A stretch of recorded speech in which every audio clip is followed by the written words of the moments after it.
नमस्कार, आप देख रहे हैं 4 PM और मैं हूं अभिषेक मिश्रा। जन स्वराज के संस्थापक प्रशांत किशोर का दावा और लगातार ये दावा कि नीतीश कुमार एनडीए के लिए बोझ हैं। नीतीश कुमार भाजपा के गले की फांस बन गए हैं और भारतीय जनता पार्टी अगर ये कहेगी, ये ऐलान करेगी कि 2025 के बाद भी नीतीश ही सीएम होंगे, तब भी फंसेगी। और अगर ऐलान नहीं करेगी तब भी फंसेगी।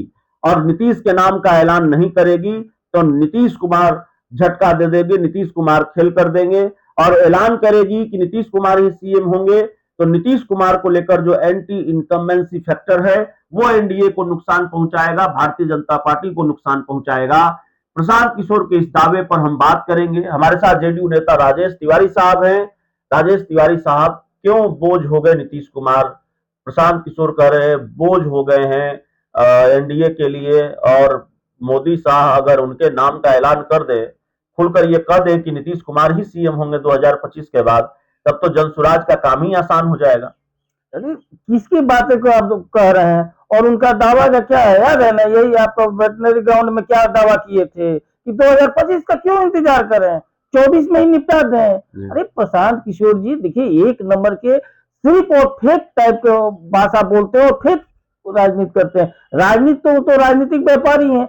नीतीश कुमार जी की चिंता छोड़ दे, नीतीश कुमार जी की जनता जो है बिहार की विगत 20 वर्षों से उनकी चिंता कर रही है। बिहार की सेवा माननीय मुख्यमंत्री नीतीश कुमार जी, और एनडीए की वो चिंता कर रहे हैं। पहले अपना जन स्वराज के जो उपचुनाव में क्या स्थिति हुआ था वो देख लें, और इसलिए एनडीए की चिंता छोड़ दे। माननीय मुख्यमंत्री नीतीश कुमार जी फिर से इस बिहार का सेवा करेंगे 225 के साथ, 2025 में से लेकर के 30 तक। और ये नीतीश कुमार जी है, और इनकी चिंता करना क्या उनका बनता होगा। लेकिन हकीकत यह है कि बिहार की जनता को जिस तरह से माननीय मुख्यमंत्री जी ने सेवा किया है, सड़क से लेकर के बिजली, कानून व्यवस्था, हर मेडिकल से लेकर शिक्षा व्यवस्था, सब कुछ बिहार की जनता प्यार करती है। और ये अभी आए हुए हैं, इनका राजनीतिक कैरियर क्या स्थिति है ये देख लीजिए कि उनका राजनीतिक कैरियर अभी तक सिर्फ झूठ के सहारे, सिर्फ फ्रॉडिज्म के सहारे वो राजनीति किए हैं, और बिहार की जनता वो बिहार पर एक बोझ हो गए हैं। ठीक है ना, और बोझ हो गया। और यहाँ के ये देख लीजिएगा, चुनाव के बाद, नवंबर के बाद ये प्रशांत किशोर राजनीति छोड़कर, बिहार छोड़कर के सदा के लिए भाग खड़ा होंगे दिल्ली। इतना हम दावे के साथ कर रहे हैं। आज आज 19 फरवरी की तारीख है। राजेश तिवारी साहब, पटना में कुर्मी एकता रैली हो रही है, उसको लेकर कोई जानकारी है आपके पास जेडीयू पर? हाँ, हमेशा राजनीति में अब है, अभी चुनावी वर्ष है तो राजनीति हर कोई अपना अपना कुर्मी एकता रैली कर रहा है, कोई कुछ रैली कर रहा है, तो रैली होते रहता है। चुनाव के वर्ष है तो जेडीयू का इससे कोई लेना देना नहीं है। नहीं, देखिए, क्या लेना देना है, नहीं लेना देना, ये अपना अपना है। जिसको जो शामिल होता है वो होता है, नहीं होता है नहीं होता है। अब इससे किसी भी राजनीतिक दल से लेकर के क्या इसका मतलब है? लौ कुछ समीकरण छिटक रहा है, इसकी बेचैनी तो नहीं है? लालू यादव ने 2024 के लोकसभा चुनाव में सेंधमारी तो की आपका जो आधार वोट बैंक है उसमें। कभी नहीं। लौकुश या पूरा अति पिछड़ा या दलित अल्पसंख्यक हमारे साथ है। उनका जो था माई समकरण, वो आप देख लीजिए, बेला से लेकर हर जगह दरक गया। हमारा तो सब सही है, और उसी के बदौलत हम बिहार में शासन कर रहे हैं। ये अगर दरकने वाला स्थिति हुआ है तो ये माई समकरण दरक गया है, जो राजद के साथ आज नहीं है। आज यही कारण है कि मधुबनी में आपके प्रतिपक्ष के नेता तेजस्वी यादव को कहना पड़ रहा है अपने समाज को कि सामंतवादी मत बनो, समाजवादी बनो। ये कारण है। लेकिन क्या कीजिएगा, राजद के जो भी लोग हैं वो सामंतवादी सोचे, क्योंकि तेजस्वी यादव, लालू यादव खुद सामंतवादी हैं। चलिए, एक आखिरी सवाल है। नीतीश कुमार बार बार दिल्ली जा रहे हैं, 2 बार दिल्ली गए, दोनों ही बार वो भारतीय जनता पार्टी के बड़े नेताओं से नहीं मिले, बीजेपी के किसी शीर्ष नेता से मुलाकात नहीं हुई। ये ठीक है कि वो निजी समारोह के लिए दिल्ली गए, दोनों बार निजी समारोह के लिए दिल्ली गए। मुलाकात तो हो ही सकती थी अमित शाह से, जेपी नड्डा से, प्रधानमंत्री से न होती।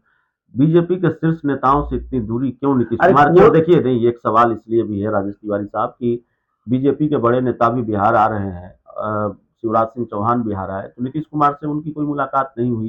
पहले ये नहीं हुआ करता था।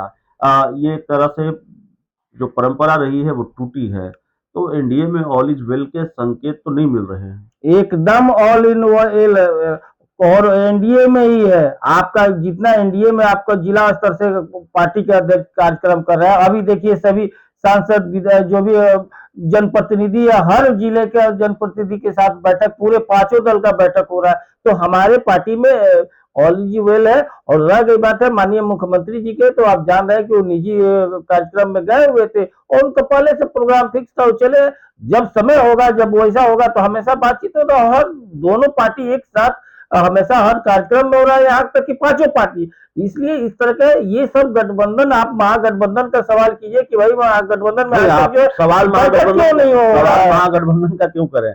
सवाल आपकी तरफ हमारे है ही नहीं है ऐसा ना। आप ये बताइए, निजी कार्यक्रम में गए हुए थे, शाम में गए, सुबह आ गए, तो ऐसा कोई बात नहीं है। टेलीफोनिक बात होता है, पार्टी के शीर्ष नेता आपस में मिल बैठ करके कार्यक्रम कर रहे हैं। हम लोग सब प्यार और एकदम एकदम कहीं नहीं है। ये आप महागठबंधन में पूछिए, महागठबंधन में भी ऑल इज वेल है।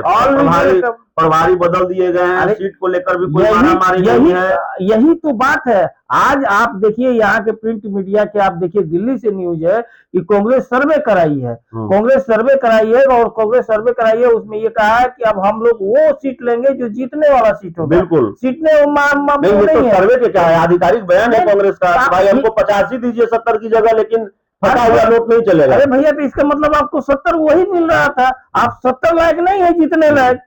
लालू यादव जो है, ये देखिए अभी जो कृष्णा अलवरू बने हैं, ये बना करके दिखा दिया कि राहुल गांधी, तेजस्वी और यादव और लालू यादव के पास घुटने टेक दिए। जिस मोहन प्रकाश ने, सोचिए कि 23 सीट लड़ा था आरजेडी, उसमें मात्र 4 जीता, और ये कितना लड़े थे, 3 जीता लोकसभा में। उसके बाद आप स्थिति ये कर दिए कि आप 70 सीट बदलने के पीछे कोई कारण हो, कोई कारण नहीं है। कारण ये है कि सिर्फ एक ऐसे प्रभारी नवयुवक को दिया गया जो किसका कोई राजनीतिक अनुभव नहीं है, सिर्फ युवा कांग्रेस का प्रभारी रहा, जो घुटना टेक दे। क्योंकि मोहन प्रकाश जो है एक सीनियर नेता थे, राज्यसभा सांसद थे, और लालू यादव के चिंता नहीं कर रहे हैं, कांग्रेस की नहीं।